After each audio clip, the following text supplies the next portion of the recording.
Halo, kembali lagi di podcast Psikolog ID. Masih bersama dengan saya, Daud Antonius. Dan seperti yang sudah saya sampaikan pada episode sebelumnya, di episode kali ini kita akan membahas tentang alasan kenapa seseorang berbohong, lalu jenis-jenis kebohongan yang mungkin pernah Anda dan saya lakukan. Ada juga tipe-tipe pembohong. Jadi bisa jadi kita atau orang terdekat kita masuk ke dalam salah satu di antara tipe pembohong yang akan saya sampaikan.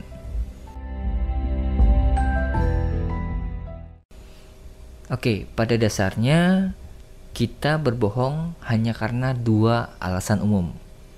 Yaitu yang pertama untuk mencari keuntungan, dan yang kedua untuk menghindari rasa sakit. Atau jika disederhanakan, ini adalah respon alami insting kita. Jadi otak bawah sadar kita punya dua respon, yaitu untuk fight atau flight.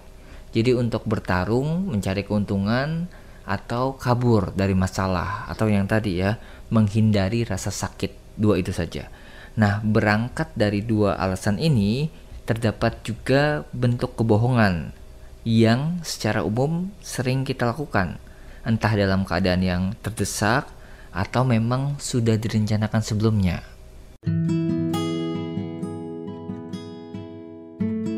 Bentuk kebohongan yang pertama adalah informasi yang kita sembunyikan atau tidak menyatakan sebuah informasi dengan lengkap. Ketika Anda melakukan hal ini, Anda sebenarnya sedang melakukan kebohongan pasif karena tidak perlu mengarang. Ya, jadi kita nggak perlu membuat-buat sebuah fakta, data, atau nggak perlu berpura-pura. Itu kebohongan pasif atau sedikit menyembunyikan apa yang kita ketahui. Yang kedua adalah informasi yang direkayasa atau memutarbalikkan fakta dan membuat cerita yang berbeda dari kenyataan. Nah, biasanya ini adalah termasuk kebohongan yang aktif atau kita lebih berpikir dalam melakukannya atau terencana tadi ya.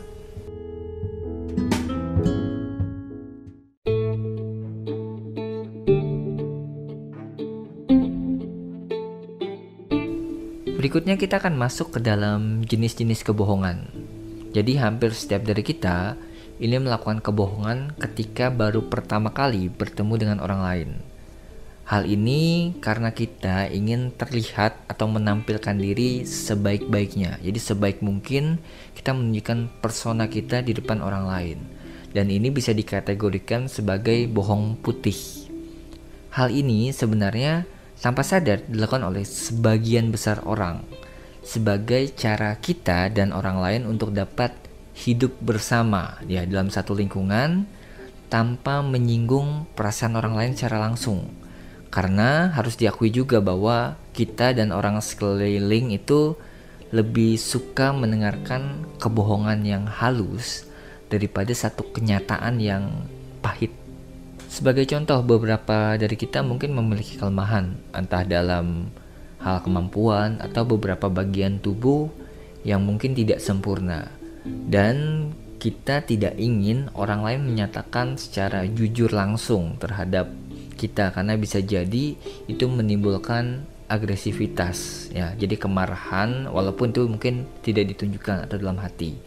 Jadi tanpa sadar, kebohongan yang halus itu bisa jadi cara kita beradaptasi dengan lingkungan sekitar. Berikut ini adalah beberapa jenis kebohongan yang seringkali dilakukan dalam aktivitas sehari-hari. Yang pertama adalah bohong putih, seperti yang sudah saya bahas di awal. Jadi kebohongan ini dilakukan tidak dengan maksud merugikan orang lain, atau kalimat-kalimat bohong yang biasanya memiliki tujuan yang baik. Jadi ketika orang tersebut melakukan sebuah kebohongan, dia tidak mengambil keuntungan, tapi lebih untuk menjaga perasaan. Sebagai contoh misalnya, orang tua itu sering memuji anaknya, supaya nggak jadi anak yang rendah diri. Atau pasangan, ketika pasangannya masak, terus dibilang makanannya enak, padahal belum tentu dia suka. Itu salah satu contohnya. Nah, yang kedua, ada yang namanya beautiful lies atau bohong cantik. Nah, ini adalah jenis kebohongan yang ditata dengan kalimat yang indah dengan tujuan yang tersembunyi atau ingin mengambil keuntungan dari lawan bicaranya, dari orang lain. Contohnya itu rayuan kepada lawan jenis atau jadi penjilat memuji atasan untuk kenaikan jabatan bisa juga. Atau yang cukup ekstrim adalah sales, biasanya berjualan dengan cara memuji kliennya dengan maksud untuk menjaga komunikasi. Ya, tapi di kebohongannya ini benar-benar ditata atau dirancang dengan kata-kata yang indah, padahal hal tersebut tidak benar, tidak sesuai fakta. Yang berikutnya ada self-lies atau kebohongan yang seringkali kita lakukan dengan memanipulasi keadaan diri kita sendiri. Jadi bisa karena menghindari rasa sakit tadi ya akan sesuatu. Contohnya yang mungkin kalimat yang sering diucapkan oleh perempuan adalah nggak apa-apa atau aku baik-baik aja kok. Nah, ini jenis kebohongan yang kita lakukan terhadap diri kita sendiri supaya kita bisa tampil baik atau tidak terlihat sedih, tidak terlihat marah dan sebagainya.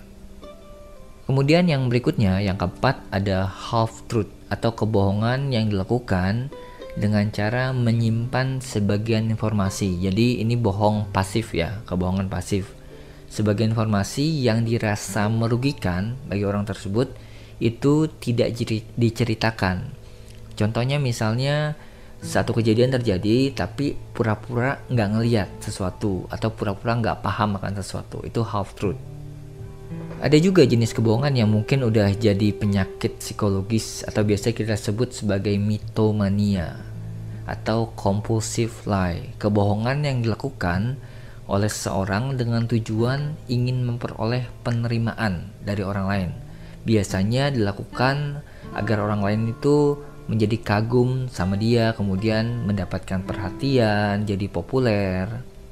Seorang yang melakukan compulsive lie atau mitomania biasanya melebih-lebihkan pencapaiannya, kemudian suka membanggakan diri sendiri agar tercipta sebuah citra atau kesan baik, atau di sisi lain dia bisa pura-pura jadi korban kejahatan supaya situasinya jadi dramatis dan dapat perhatian dari orang sekitarnya.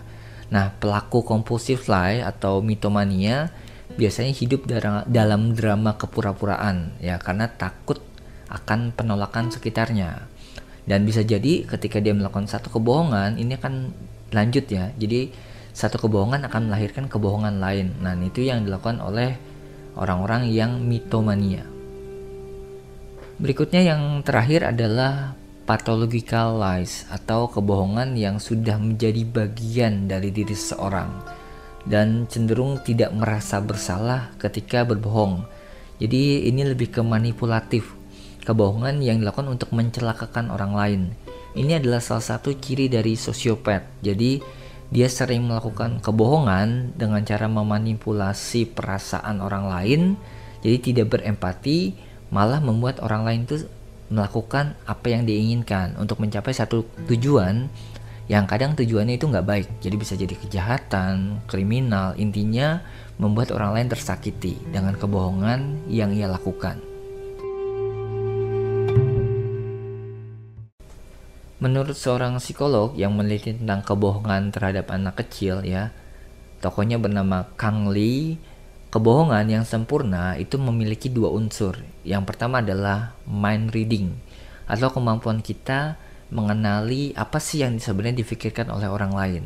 Yang kedua adalah kemampuan self control atau bagaimana kita bisa mengendalikan emosi kita, mengendalikan bahasa tubuh kita dan banyak hal lainnya.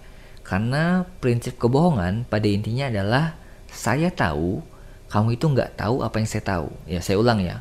Prinsip kebohongan adalah saya tahu, ada mind reading di sana, kamu tidak tahu apa yang saya tahu, ada self control di sana.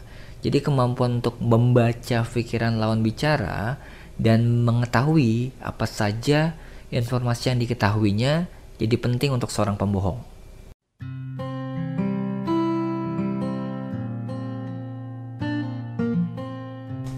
Nah, kalau tadi kita udah bahas alasan, kemudian jenis kebohongan, sekarang kita akan bahas tentang tipe pembohong.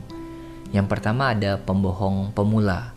atau seorang yang tidak terbiasa berbohong dan sulit berbohong. Biasanya ia akan melakukan kebohongan karena terancam, karena terdesak untuk melindungi dirinya sendiri atau orang sekitarnya. Nah, biasanya pembohong pemula ini yang pertama ini akan merencanakan kebohongannya. Ya, jadi dia butuh rencana, butuh alibi. Kemudian setelah berbohong, dia akan menunjukkan rasa bersalah ya terhadap informasi yang mungkin direkayasa sebelumnya.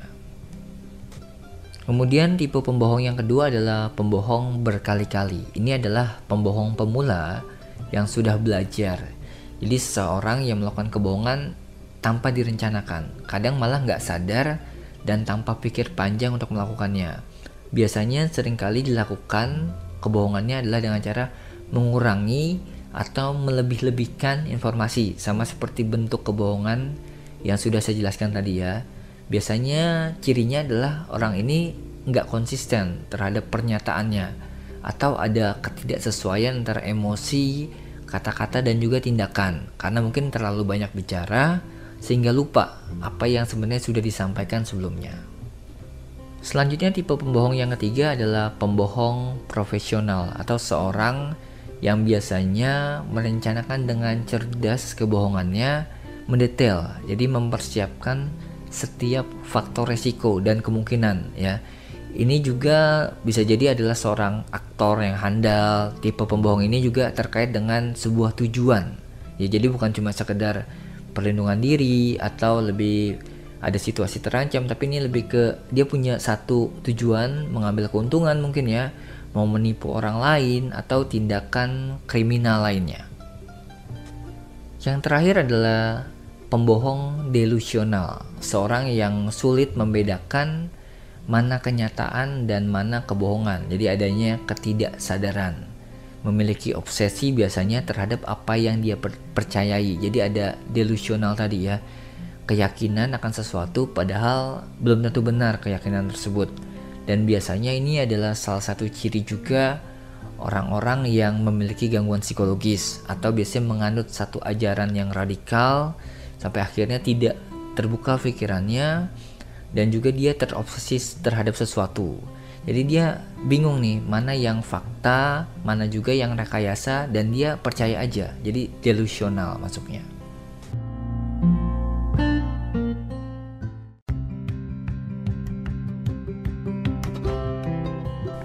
Oke, demikian pembahasan untuk podcast kali ini. Podcast yang Anda dengarkan adalah persembahan dari buku Gestur, buku yang membahas tentang facial expression dan juga body language.